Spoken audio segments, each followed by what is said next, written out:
नमस्कार मित्रांनो, आज होळी आणि आजचा दिवस इतका सुंदर गेलाय ना. आमच्या ताई आहेत आमच्याकडे ज्या स्वयंपाकाला येतात. त्यांनी सुट्टी घेतली होती आज.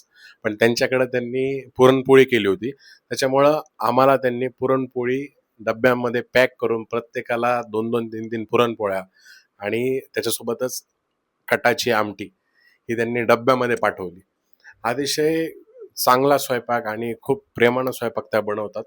त्याच्यामुळं दीदी ज्यावेळेस काही असं देतात त्यावेळेस खरंच भरून यायला येतं, की त्यांनी सुट्टी घेतली होती आणि त्यांनी आमच्यासाठी ते बनवलं.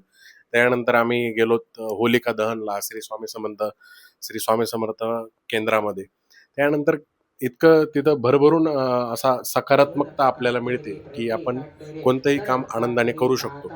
मग होलिका दहनाचं पूजन झालं, त्याचं दर्शन घेतलं, मंत्रोच्चार झाले आणि त्यानंतर रावेत येथे महाप्रसाद घेण्याचा योग आला. रावेतमध्ये महाप्रसाद घेताना जे इस्कॉनचं त्यांचं मंदिर आहे, त्याच्यामध्ये हजारो भाविक भक्त आज जेवून गेले. पण कधीच त्यांनी आरडाओरडा केला नाही, की अरे-तुरे कोणाला बोलले नाहीत. प्रत्येकाला प्रभू म्हणून ते हाक मारतात. म्हणजे त्यांची सात्विकता आहे ना, ती फक्त अन्नातच नाहीये, ती त्यांच्या वागण्यात सुद्धा आहे. त्याच्यामुळं ज्यावेळेस आपण इस्कॉनमध्ये डोकं टेकवतो, त्या वातावरणात बसतो, त्यावेळेस मनाला एक शांतता लाभते आपल्याला.